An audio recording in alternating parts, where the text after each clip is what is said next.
because I was making 40 and 50 CDs for classmates, and I had, I was 12 and I had $500 or $600 and I bought my first TV.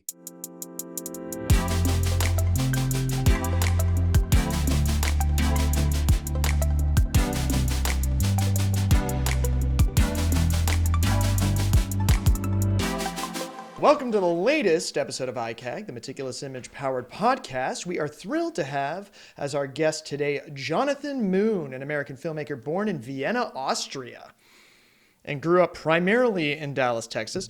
Jonathan is a graduate of Southern Methodist University with a Bachelor's of Arts degree in cinema and television, and an aspiring film and TV producer who is passionate about all things media related.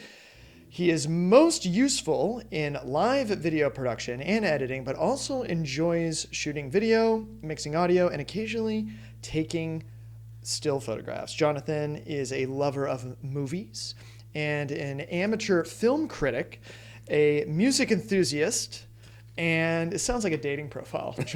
Is that my LinkedIn? And no, I'll get to where this came from in just a second.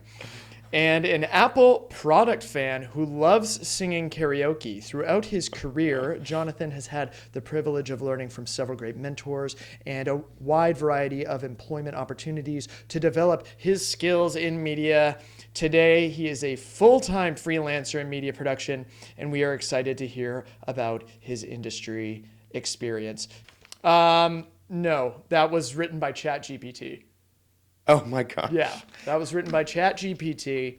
I punched in a few things from your LinkedIn and from your website and that sort of thing. And that is what it produced, how to do.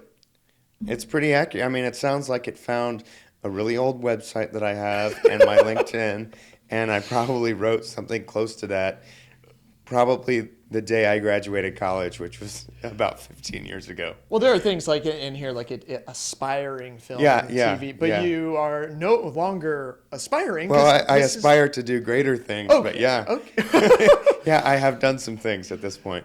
So so I always like to ask everybody on that, how did you wind up where you currently are in your career, in your, why did you select this particular path?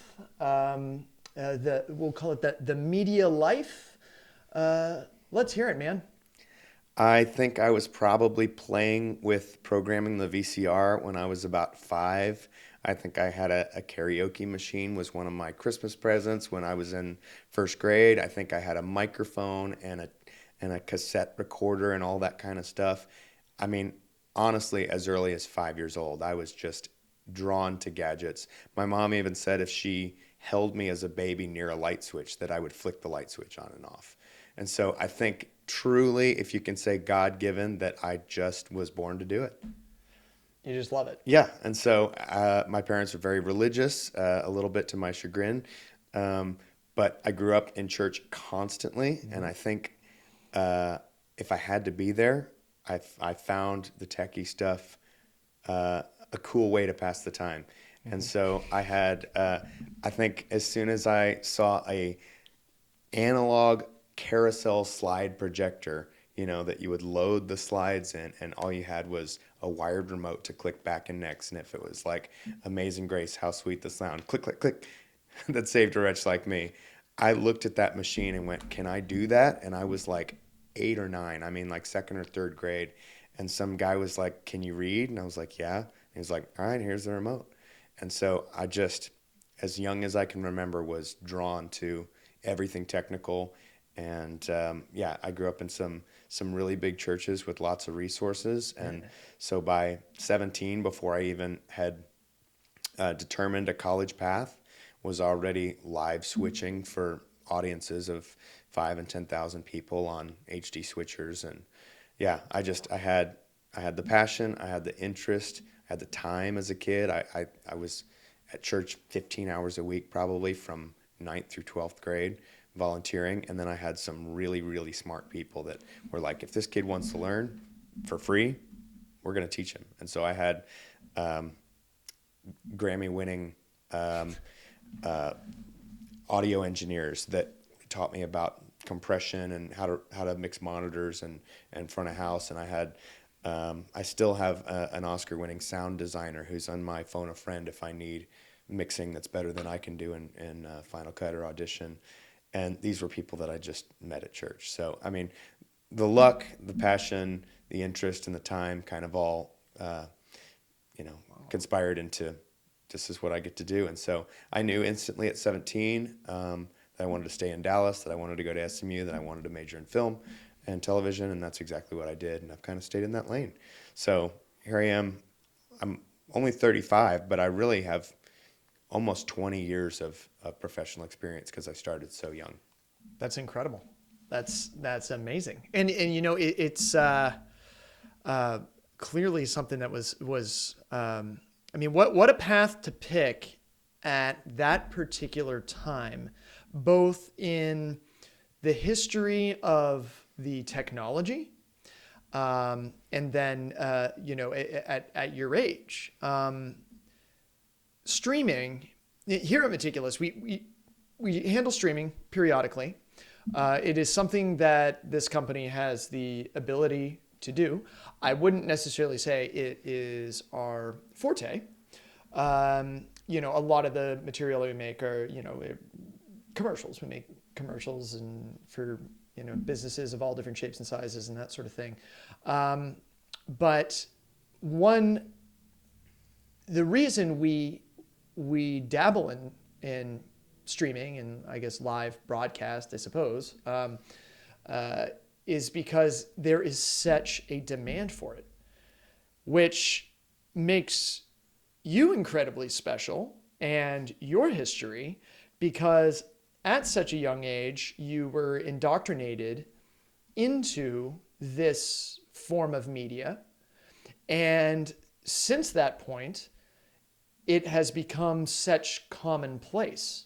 What have you witnessed with the evolution of streaming? And obviously the advent of within our lives, the web has become such the tool, we don't even think of it as a tool. It's like turning on water at the faucet now. But here now they have, incorporated the ability for just about anybody with a mobile device to live stream, live broadcast. But what have you witnessed that you find fascinating and unique within your own sort of career? Is there anything that has run tandem with your growth? Yeah, so we're of similar age, middle of the millennials, and I think I credit a big part of me getting into music. I went from just really knowing church music and CCM. Because kind of living that sheltered religious life, I got a dial-up modem and Napster came along. And my 12-year-old wish for Christmas was this external CD burner. And I began to make CDs, and it became so much something that I was ahead of my friends in that kids would bring me money to school. Uh-huh. I actually got in trouble for my CD burning business because I was making 40 and 50 CDs for classmates, and I had, I was 12 and I had $500 or $600, and I bought my first TV from my CD burning business. Brilliant. And my parents were like, where are you getting this money? And we didn't say yes to you having a TV in your room. But yeah, Napster, opened my whole space for music, and I now the internet, and even though it took maybe 10 minutes to get a song, I now had access to songs and stuff I'd never been introduced to before. And so along with that, the internet kind of continuing to evolve. Mm-hmm. And I remember some of the first streaming stuff happening when we were in college. And what would that have been? I'm trying to think of when there have been, throughout my career within this industry, there have been plenty of aha moments. Mm-hmm. I had one just a couple of 2 or 3 weeks ago with ChatGPT when I realized this thing can write copy. But I can't recall the moment. Another aha moment would be the iPhone. Mm-hmm. When I was like, oh my gosh, I can play video games on this phone. I can watch YouTube videos. I can surf the web. Aha moment. But I don't recall And I'm sure there was one where I was watching something being live streamed on the web and with good quality. You know, it wasn't like a chat roulette thing or something. It was like a full broadcast. And but what do you recall looking back on, like, I guess when we were in college, is kind of when the advent of streaming online became a thing. Yeah, I remember Mark Cuban was a pioneer in that space. He was. And I remember him having a TV channel called, I think it was called Axis, like AXS or something, and it was on my cable network, and it was also online. And so I had this channel that played awesome content, which my favorite show to date and was in college was Arrested Development. Fantastic. And so they would play several hours of Arrested Development. No one knew what it was when it was actually on Fox airing, weekly. Yeah. But then it would play several. And so I remember Mark Cuban's channel being online, and I remember podcasts being a thing, and I remember the sort of the smart podcast in iTunes that you could have images and stuff like that, so you could actually keyframe images, different images to come up throughout your podcast. Sort of like a thumbnail that would change with chapters. I don't recall this. This was one of the things I learned my on-campus job at SMU was tinkering with podcasts and also tinkering with, if you know what Blackboard was, I remember that. Programming sort of right. interactive tests and stuff. Yeah. So if you took a quiz and it had an image or something that played with Flash that you had to analyze or write an answer about, I developed some of that stuff while I was a student at SMU. Wow. Really... and you gravitated towards technology. I did. Of this genre, like a duck to water. Like you really, yeah. I was always kind of a geek. Love cameras. Even now I'm fascinated by the LED screen sets that Mandalorian everything and that's stuff going on like with that. Yeah, and so the virtual sets is a new space it's I'm gonna lay claim to it right now. Somewhere, my mom probably has it kept away, but there's a notebook somewhere where I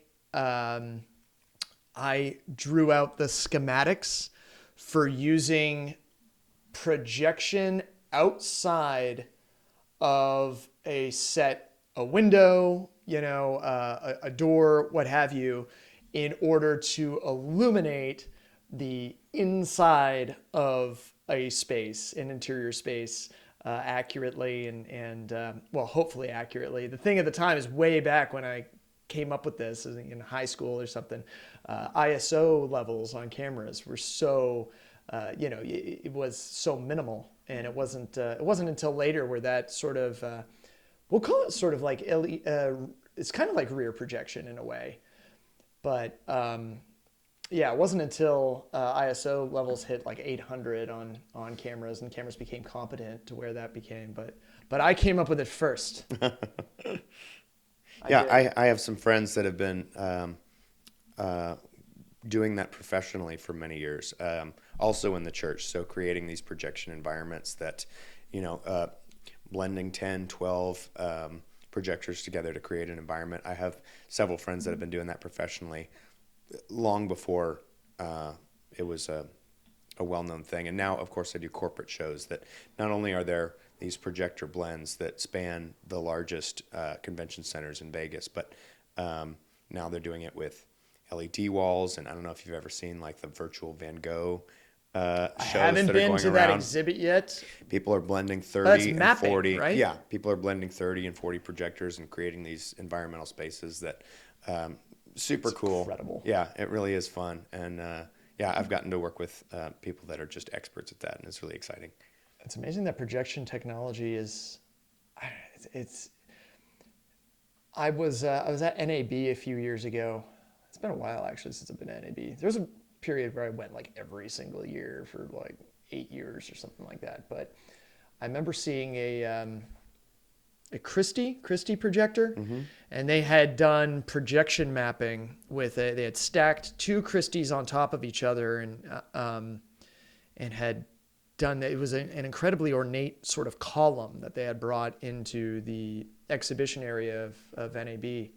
and they had project all these designs and stuff. And I remember it being like so vibrant, and I was like, my gosh, what is this? And I had never really witnessed that projection mapping stuff before, but now we're dealing with these LED walls that are, and you know, when I go to church on Sunday, there is a massive LED wall, and it's just ginormous, and it's really interesting to see what they fill that real estate up with.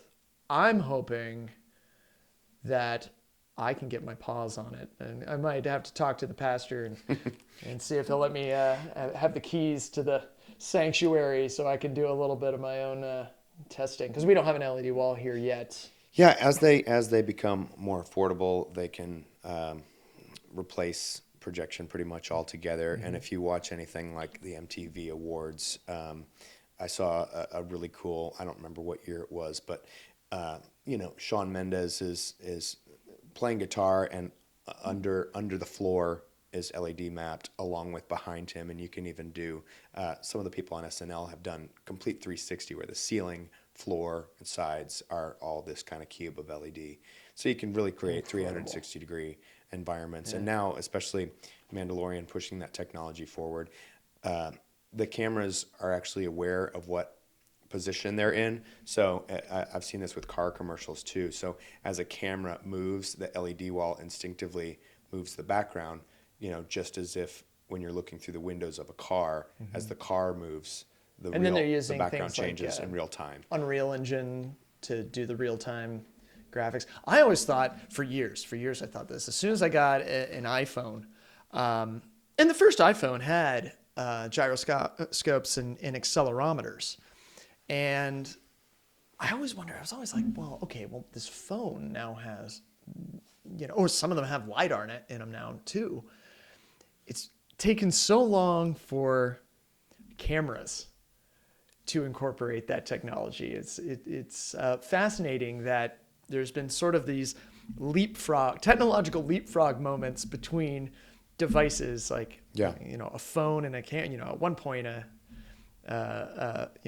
a phone didn't take pictures, but then suddenly, a phone did.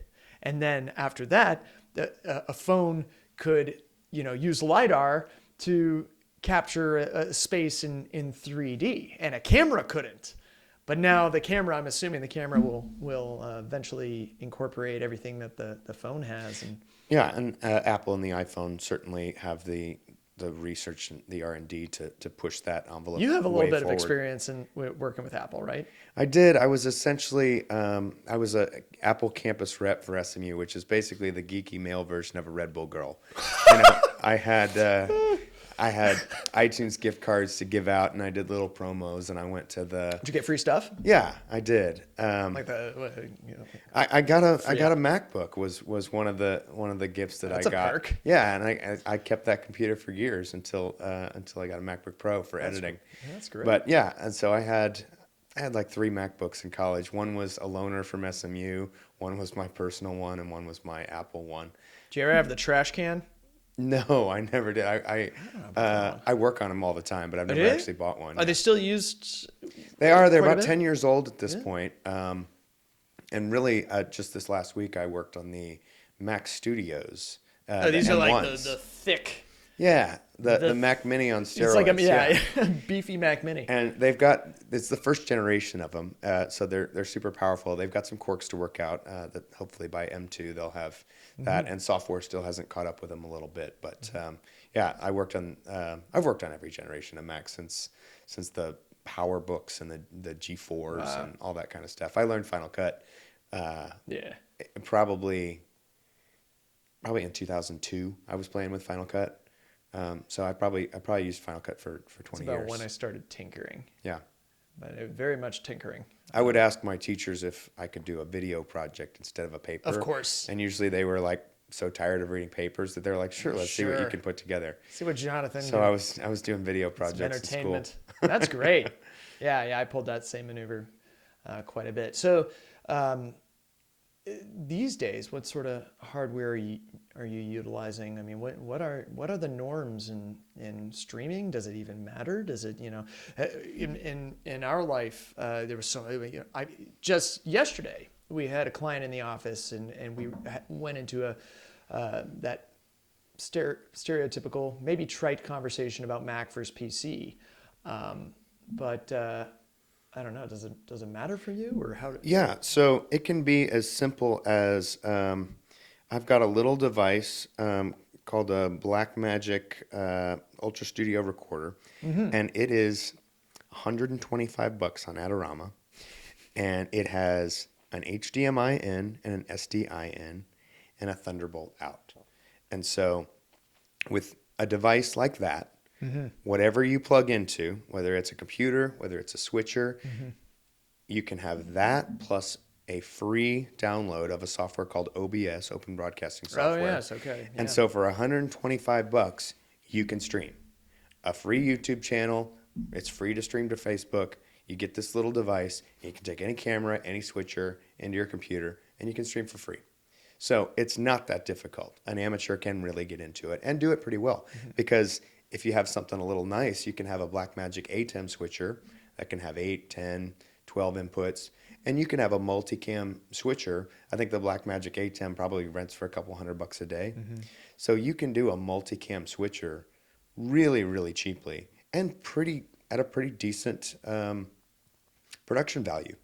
I'm doing stuff certainly with mega switchers, and I'm doing stuff with broadcast cameras. And for the first time a couple months ago, I did a tech company product release where we actually shot live and switched live on Red in 4K, because we had a 4K switcher, and this is not commonplace at all in the industry, but this was somebody that really wanted their product to shine, and we shot it very cinematically. We had a robotic dolly that kept motion going the entire show. Really, so I mean, sky's the limit. You can blow out your stream and do it better than broadcast television, and then you can also do something pretty nice, pretty economically. Well, you brought something up, and it's something that I feel is sometimes a concern to media professionals. I personally don't see this as a concern, because I understand the evolution of these platforms, but that's barriers to entry dropping, or the ability to do what we do becoming much more obtainable and easy, and thus people get scared. I mean, same with Chat GPT. People are scared that AI is going to put a lot of people out of work. Sometimes people get a little bit concerned with the fact that, somebody could do a pretty decent live stream. But why? I feel for you that this isn't a concern, because you're constantly growing. You have grown since the beginning, and you continue to do so. The streaming and the media that you are generating and the methods in which you are generating it has been and continues to become bigger and more complex. But those are sort of my thoughts. Why do you have concerns about sort of a watering down of our abilities given to somebody who, hasn't put in the time? Or I don't know. What are your thoughts on that subject? Yeah, I mean, certainly staying adaptable and staying current is always the battle with technology. You spend, what feels like your life savings on a camera, and then 4 years later, you're like, gosh, do I really need to replace it with another one? Like, this thing was the best of the best, and now it's not so much. And my 5K iMac at home that I edit on is about probably 8 years old.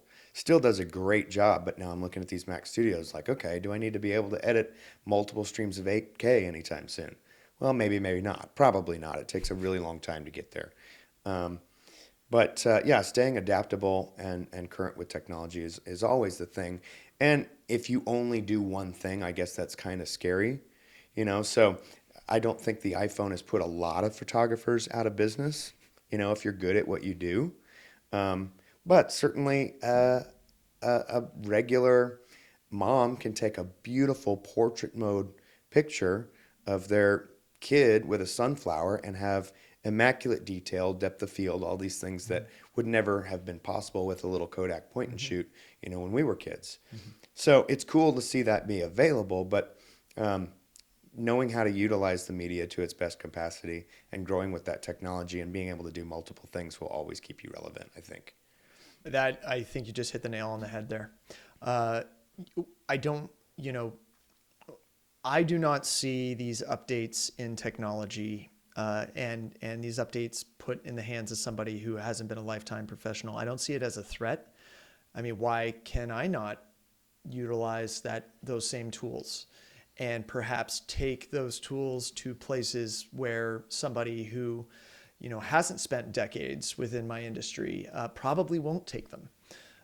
So that's kind of my answer when every once in a while I'll run into like an old fogey on set, or and we'll get into these discussions about production technology and things like that, putting in the hands of the everyday man, and they're gonna take our jobs. Certainly, when we're 60, we're gonna be a little irritated by change that we don't get. Not me.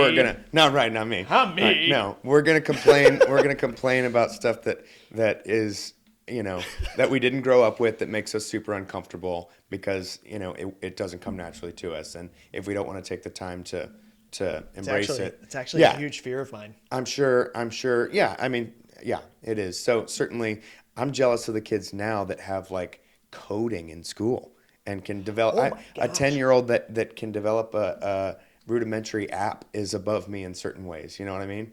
But certainly there were some people like a broadcast news camera operator who'd been in a studio for 35 years, and then robotic cameras come out. There are always going to be people, if you only do that one thing, that your job could be at risk. And so it was like evolve or die. Yeah. You grow or ultimately fail. I don't know. Are your parents good with technology? No, they're not. Not at all. Neither of them? No, it's skipped a generation. My grandfather was a professional photographer. He worked for Kodak for 30 years. Oh my gosh, this is interesting. Yeah, so he spent a lot of his time in Rochester, New York, and he did magazine covers and stuff, and he was really good at his craft. Super sharp guy. In fact, I still have his audio console that's about the size of this table with a reel-to-reel tape player and record player, and it's in absolute perfect condition. This is where you got it from. Yeah. It's in your life is in the DNA. So I have this immaculate Macintosh tube amplifier that sits in my living room now that young people don't know what it is. Old people are like, how do you have that? and so, but my parents are they're the kind of people that call me before they restart the Apple TV that I got them. And if Safari doesn't remember their password, it disrupts their day. I am so pleased. Like my poor mom, anytime, we actually just the other day, she was like, can you show me how, she asked a question about, I guess when you use your phone, and I've never really noticed this, when you use your iPhone and the microphone is being used, there's a little yellow dot in the top right corner. Maybe you never even noticed it. Yeah, I don't think mine does, but maybe a certain iPhone model does. I don't know. She has an old, I think she has an iPhone 7 or something. Well, now we were like, oh, we should get her a new phone, but we can't. We're at the point now where we can't get her like the newest one because the home button's gone, and that would just be chaos. That would be utter chaos. My older brother, for Christmas, got her a brand spanking new iPad. Guess who was responsible for making sure that mom knows how to use this? Yep. Yeah, it was terrible. Yeah. Now, my dad, on the other hand, is really quite good. I'm really quite proud of the way that he's, and I've been as they get older, I try to, you try to keep the folks active, I got him a bunch of LED, General Electric LED smart lights for the house. and it was the best gift ever. Because I mean, he set it all up, and then he started buying them. My mom called me. I was like, you need to tell your father to stop. He's investing far too much in these smart lights and that sort of thing. But I got my parents the Nest thermostat, and I think they like that. And I think how they gravitate towards it? I think the app is easy enough. Yeah? They're good with. My mom's a little bit further than my dad, Really? but they're both they both. Who's better? Your mom, like generally speaking, your mom is better than. Well, she asks me fewer questions, so I think she'll play a little bit longer to figure it out on her own. My dad's just like, I'm never gonna figure it out. I may as well just call Jonathan. So she'll actually try to figure it out. My dad just gives up immediately and goes, "That's not for me." Oh my goodness. But they like the Nest. I guess kind of the question is what are some of the methods that we can implement in our, because we exist in very technologically centric careers, and we don't ever want to fall to, I mean, maybe once we retire, at that point we can, but even then I feel like I'll always have this sort of drive to be on the up and up of technology and what is possible. But I suppose it's just continuing to educate oneself, try new things. Like you mentioned, the camera op for like a TV news station existing for 30 plus years in that one room doing the same job over and over again. And it probably isn't probably, I mean, especially since what we've witnessed pertaining to the evolution of technology in broadcast alone, let alone everything else. It is very much like you gotta stretch yourself and you gotta grow, right? So for me, the next frontier, and this is still an area I'm very, very green in, is networking. Because Ethernet, Cat 6, Cat 7, whatever the next generation, can almost replace any cable, and we can transmit anything. Just as TV, we have very little need nowadays for a coaxial cable. If you're building a house, you're better off wiring Ethernet into every room and having an outlet and an Ethernet port behind every TV in your house and sending it all to a router. That's what I recommend. Of course, people think that we do everything to do with technology. So people think I can build a website and they think I can do their home theater system. I cannot build a website to save my life. I don't know why it is. I just like I can do Cinema 4D, and I love compositing and editing and all that. It's but you're like, build a website. Fat chance, man. Code is just a little bit different language, and it's a little bit different GUI to get familiar with. But networking, I'm seeing now, is replacing so many different things, like even the projectors and the LED walls, and even audio. So a single cat cable can carry what used to be 20, 30 XLR channels down it, Oh, wow. And instead, Okay. Instead of having these massive snakes and a stage with a band, with 40 XLR cables traveling 350 feet to a console, you now have Ethernet hubs basically that transmit all of that data. Wow. And projectors and LED And the are distance the same way. on that, like running a Cat 5, Cat 6, or what have you. I mean, how far can that? Oh, thousands of feet. Okay. Yeah, thousands of feet compared to, HDMI has limits of like 200 feet. Yes, I've experienced And even those with a powered before, yeah. HDMI cable, SDI the same. You start to get signal loss and stuff like that. So networking is changing everything about the live event industry, but I would assume that would come to broadcasting as well. I have a flight tonight from DFW to Phoenix. Okay. I'm going to be spending the weekend in Phoenix. I like to stock up with reading material when I get on this, so I think I'm gonna dive down a networking rabbit hole. Yeah. And try and educate myself a little bit more. But that's. I mean, I guess thinking about it now, it seems kind of obvious in a way. But even now, most switchers and audio consoles have a networking component to them, where in order to access the menus on like a Blackmagic entry-level switcher, you need to have your computer networked into it so that you can add lower thirds and still stores and things like that. So this even from basic live streaming, there's a networking component. Let's dive into some of the productions that you've helmed or you've been a part of. These are big. Like you were done, but before we started rolling, you were talking about doing Call of Duty stuff, and I mean, go ahead and get as technical as you want. Okay. Describe as if I am a seasoned, switcher, streamer, director, live broadcaster. Talk to me how big the biggest event you have ever. Just smack me with jargon, man. Okay. Just go for it. All right. I want anybody that's watching at this point to be like either incredibly fascinated because they know exactly what you're talking about, or as stupefied as I'm about to be. Go. Okay. Yeah. So you brought up Call of Duty. I'll start there. Call of Duty. I was not a gamer, and so I didn't really realize the scope of how big this is until I had an opportunity to be inside it. And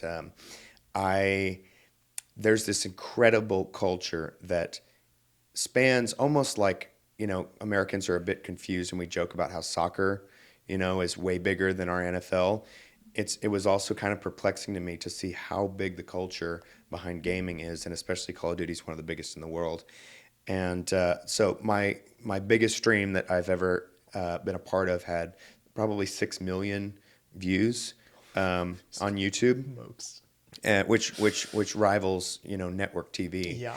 And the technical process that's involved in that. So we'll have 40 computers as video inputs, and we'll have someone at Blizzard Activision switching our game viewpoint, the virtual cameras, so to speak. They'll be switching from California, the views that we see. Oh my gosh, there's virtual cameras in the game. There's virtual cameras in the game. So because I'm not an expert gamer, I don't know what everyone needs to be watching, but you can imagine if 10 players are playing simultaneously, they each have a viewpoint. So within the game, we have 10 different viewpoints, and we also have God viewpoints and stuff like that.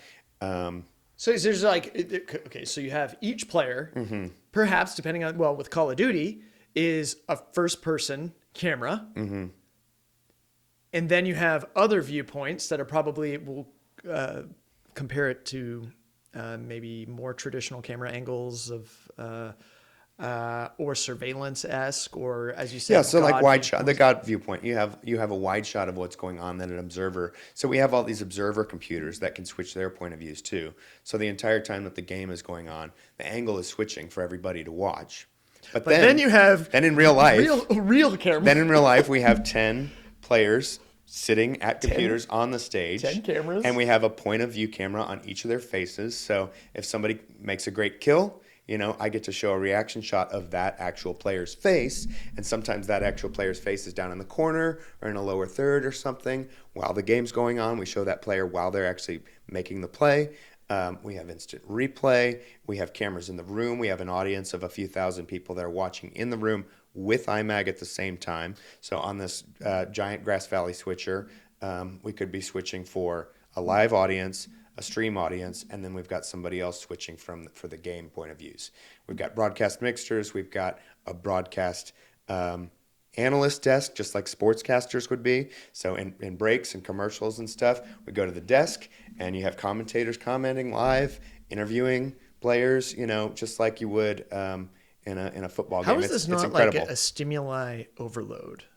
I mean, it is. I think so. I love the action of live. That's I was gonna say, when you're done these streams, these broadcasts, these productions, is like real life boring?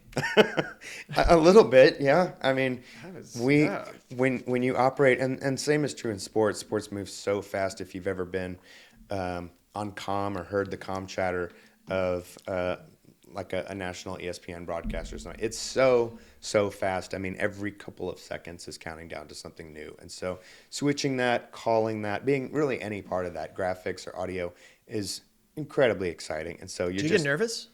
A little bit, yeah. That's the thing about live broadcast for me. Austin doesn't skip a bit. Austin Hines, Meticulous Image, he doesn't skip a beat with it. He doesn't. I freak out. I don't know. I guess I'm so used to hitting a play button and all the work that I've done into a particular piece just going from beginning to end. And I know everything that happens in between. I know this and that. I don't know. Yeah, I mean, terrifying. I have had moments where I've frozen for a bit and just been unable to. You still have a full head of hair too. Like I would. That's genetics. That's sweat bullets, man. Yeah, no, I've had a panic attack when I've been out of practice for a really long time. I've had moments where I've frozen and been unable to perform for a few minutes, but really, as you can probably see in my energy, just talking about it gets me excited. It's truly where my passion is. I love the live environment. I love that split-second decision making. I work well under pressure, and if I have no deadline, I'm going to procrastinate forever. So I like that action piece. And really, just to hit back on, I mean, you really, out of all the sections and regions of media creation, I think you probably picked the perfect career because we are in the golden age. We are in the renaissance of streaming and broadcast. So pertaining to the future, you talked about really getting a good concept of networking and how that is going to play a significant role in what we all do. But what else within this world of streaming are you looking for coming down the pipeline? Is it? I don't know. You're the expert. I can kind of try and fathom where things are going to go, and I often like to do that. But from a pro, does it get bigger? Does it get more complex? Does it get easier? Does it get more concise? I don't know. I mean, yeah. I mean, I don't think of myself as some metaverse visionary that I think I'll know, like that we're all be living in 3D one day or anything like that. But I'm a tech guy, so the gadgets excite me. I love the technology. I love reaching. So they keep coming up with new words for the iPhone display, like XDR, Ultra Retina. It's hard to keep saying that we're improving, but ultimately video resolutions, and we're seeing this with 8 and 12K cameras coming out, video resolutions will get so good that it truly looks no different than real life, and so other than just the actual physical depth of our eyeballs and me seeing you and knowing that you're right here, the resolutions and the sharpness and the frame rates and the color, all that stuff is going to get so good that that virtual scenery can be as almost complex as looking out over a mountainscape or something like that. And of course, nothing will ever replace real life, but I love the reproduction of the best possible image that we can create. And so that technology gets me really excited, and I just want to follow where the cameras go and and create the most beautiful imagery that we can. I remember the first time so probably back in 2008, started shooting 4K. This was with the Red, and I remember there was a little bit of an aha moment there, just like, whoa, this is a plateau. We hit another level, and then years later, I got my pause, and actually I did a little bit of work for Riot Games. Shooting the assets for their League of Legends players, shooting a lot of the players on green screen and that sort of thing. That stereotypical, like them doing a power pose and standing or like crossing their arms. And I shot that on, what was it? It was an F65, a Sony F65. I don't know if you remember this camera. Not really. But it was an 8K. It is. It's still used periodically. I think some other models have eclipsed it at this point. But it it was I believe it was an 8K sensor, but it wound up outputting 4K, utilizing a pretty unique, or I don't even think it did debayer the different color channels and that sort of thing. But it was an ultra pure signal and that sort of thing. But it wasn't until another NAB showing where I saw a 10K monitor screen and with that level of material on it, and that was, you'd walk right up to it. Mm-hmm. Everybody would walk right up to it this close and see if you could see the pixels and that sort of thing. So yeah, I guess advancements in technology in the form of more resolutions, higher dynamic range. The processing power for those virtual sets to really look incredible and move around in real time with your person on green screen, I think is going to, and people like CNN are probably already utilizing some of that stuff, where people are moving around in a virtual space. But that stuff's going to get more and more accurate. Have you done a live broadcast yet, utilizing that technology, like getting a feed from that sort of thing? No, I don't think I have. Not yet. The software that utilizes that I know of best is made by Ross Expression, and so a lot of people are using Ross switchers, and you can incorporate sort of a server that takes your image and places people in a space that like we talked about Mandalorian, the camera can be aware of the movements, and so as a camera does a semicircle around your subject, the background will morph along with it, and that takes a lot of processing power, which is why it's taken so long to get really, really accurate. But that kind of stuff is probably one of the next forefronts. Yeah. Yes. So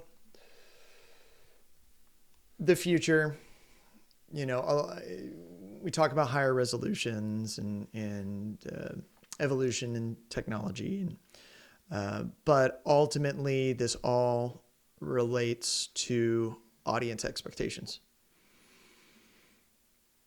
I feel that when YouTube first came out, I don't know, I think I remember it was like 2005 is when I recall, identifying what YouTube was and utilizing it.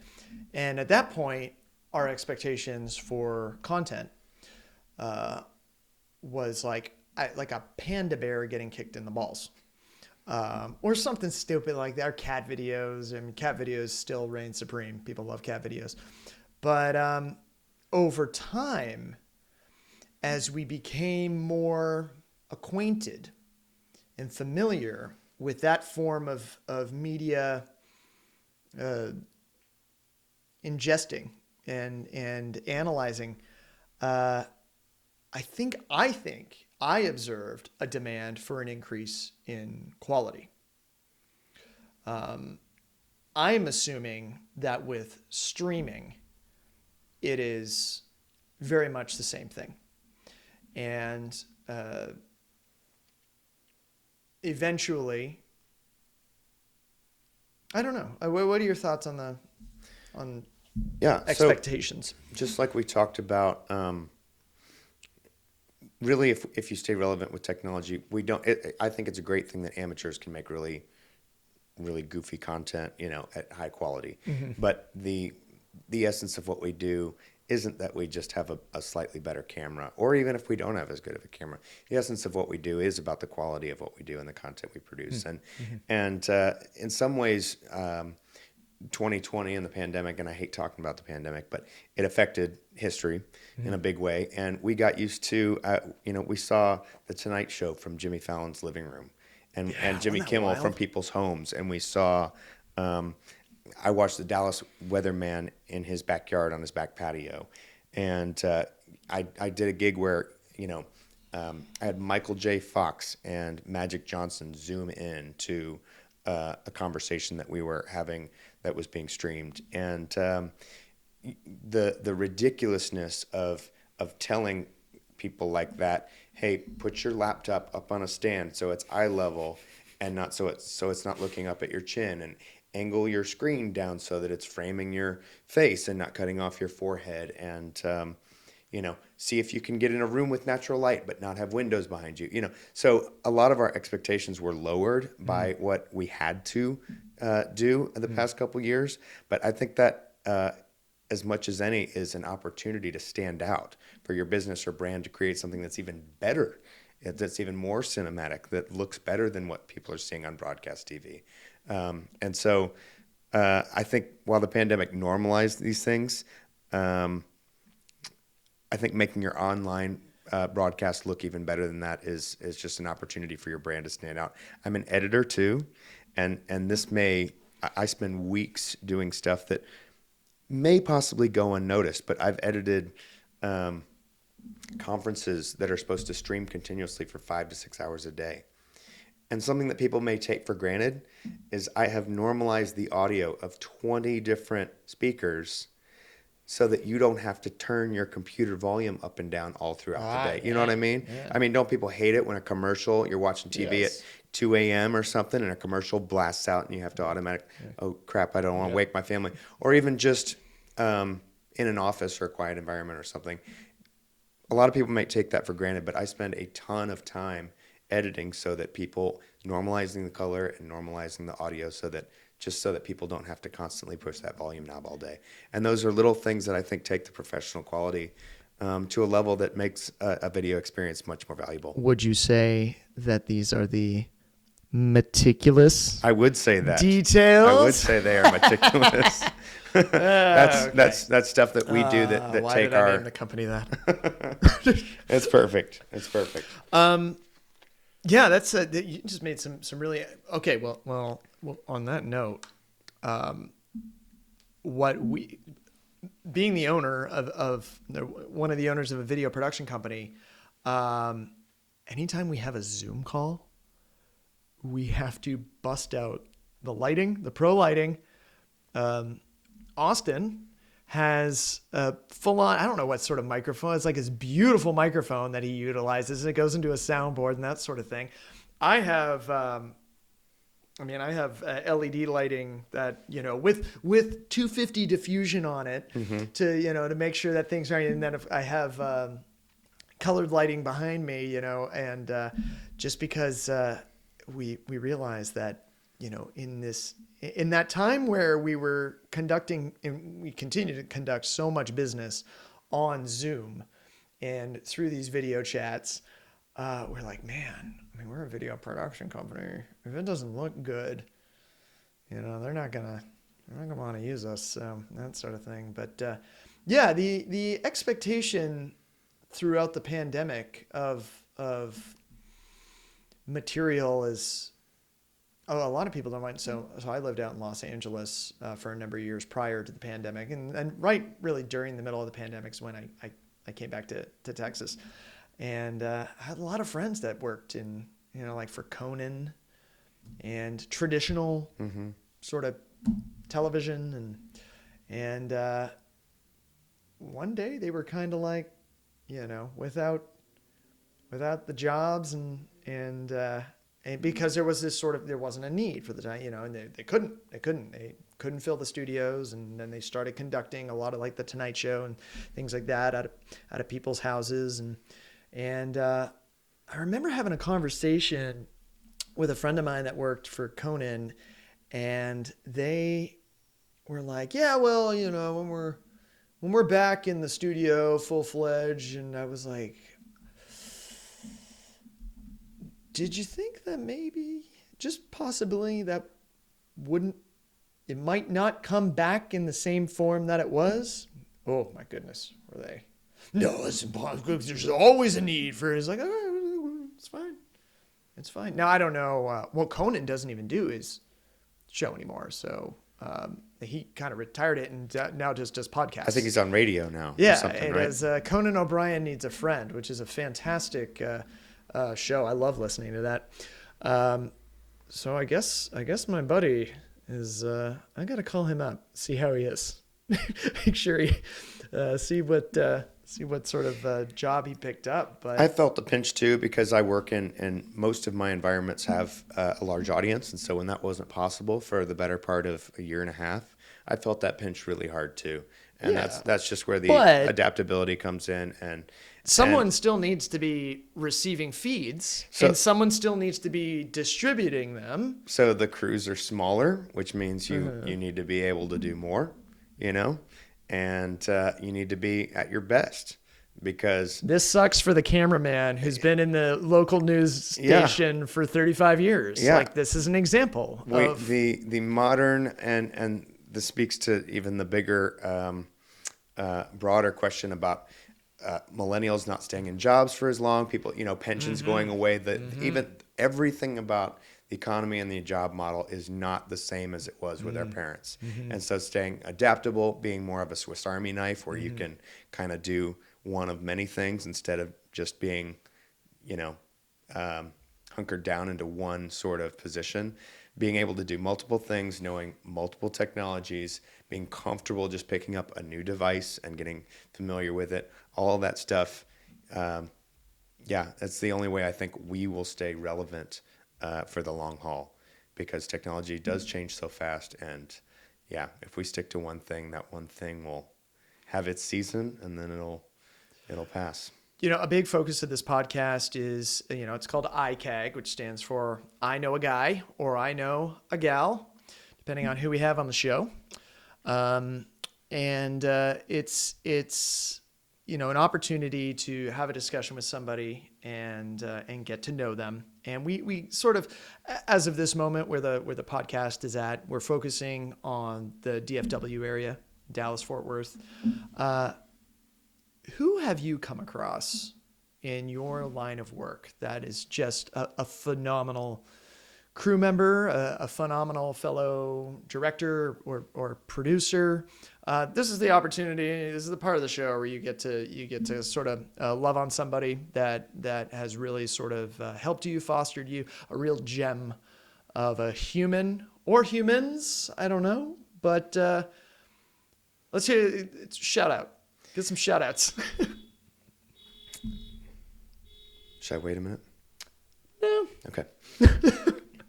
Gosh, one of the first guys to ever plug me into some of the freelance stuff was an adjunct professor at SMU. His name is Jim Caldwell, and he is a quirky, weird, super funny guy, but he's an engineer as anyone has ever been, so you think of those stereotypes, just kind of an oddball, but he thinks in brilliant ways and can design things that my mind probably would never get into.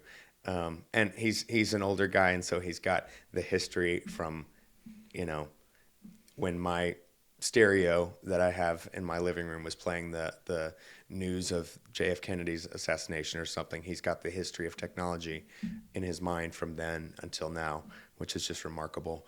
I've had a number of people. One of my larger clients is a company called Alford Media. They're headquartered in Capel, and they have brought me on crazy, awesome gigs around the country with the president and, all kinds of major events that occur that people probably don't think about how an inauguration goes off, but it's massive, and they are capable of productions of that scale, and the infrastructure that it takes to do something that big. Mind blowing. It is, and so I've got people at Alford that have taken me under their wing and sort of parented me in some ways, and also just been like technical teachers. A guy named Matthew Walker is a friend of mine. I've got guys in the church world that were doing the streaming thing long before there was a need to have virtual church services. They were already doing it. They were doing it well years before 2020. So a friend of mine named Tim Rasmussen, who runs a production company in Palm Beach, Florida area.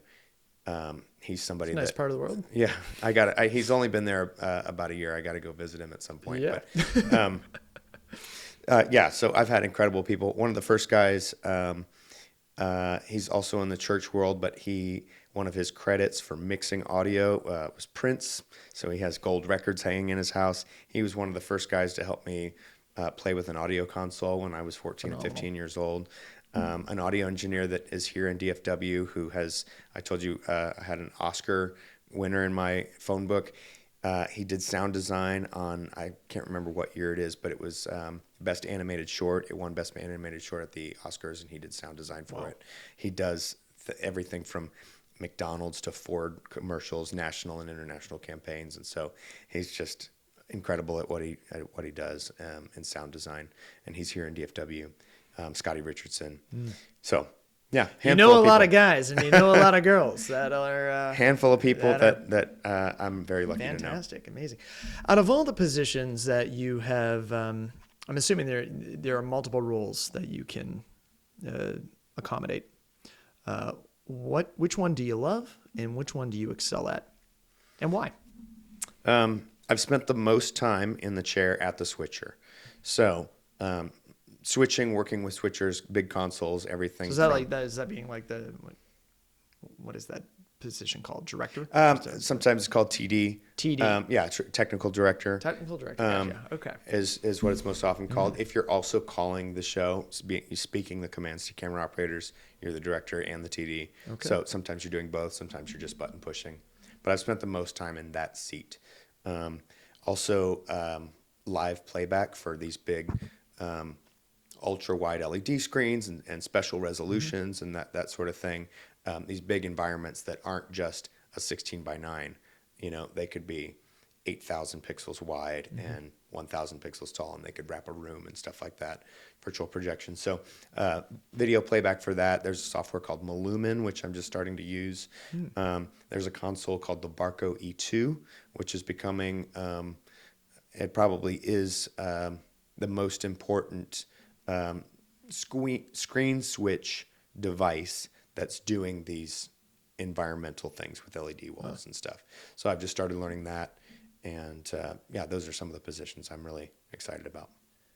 And I guess sort of my last sort of question is when I started generating media, whatever that might be, whether it's films, short films, features, music videos, things for the screen, I was and have become forever changed to where I view media in a very different sort of way. Like it's very difficult for me to just sit down and watch a movie now. I have not seen the new Avatar yet because it's going to be a workout, a technical workout as to how everything is coming together for this. Can you watch the Super Bowl? Or is it just like, you probably watch the Super Bowl in a way that is radically different than a lot of people.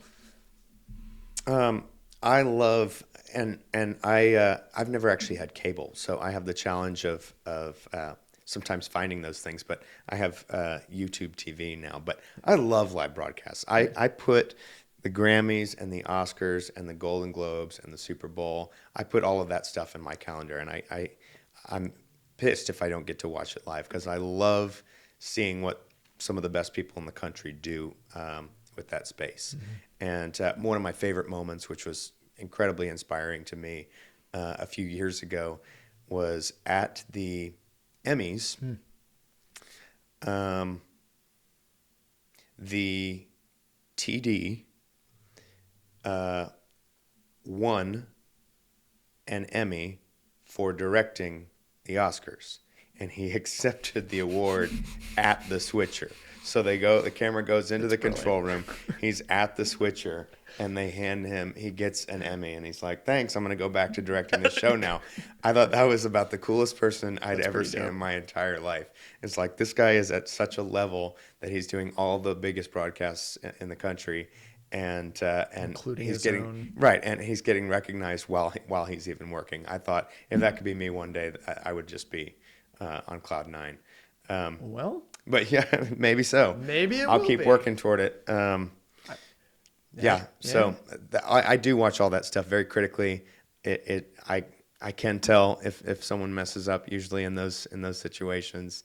But live is such a great thing. I had a director when I was a kid compare our job, because people can, if you're ever in a control room, people can scream and cuss and belittle someone that makes a mistake or fire somebody on the spot or stuff like that. I had a director that said, hey, we're not surgeons. When we screw up, nobody dies.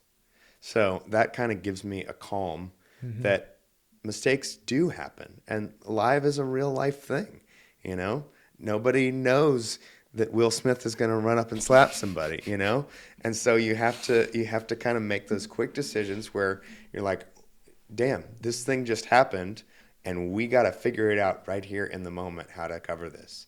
And that's really exciting for me, and I love to see people that do it well. Well, thank you so much for just sitting down and chatting about what you do. And thanks for being on this episode of IKAG. So IKAG, and now you know a guy who's a TD and for live streaming and production. Thanks, Jonathan. Thank you so much for having me. It's been fun.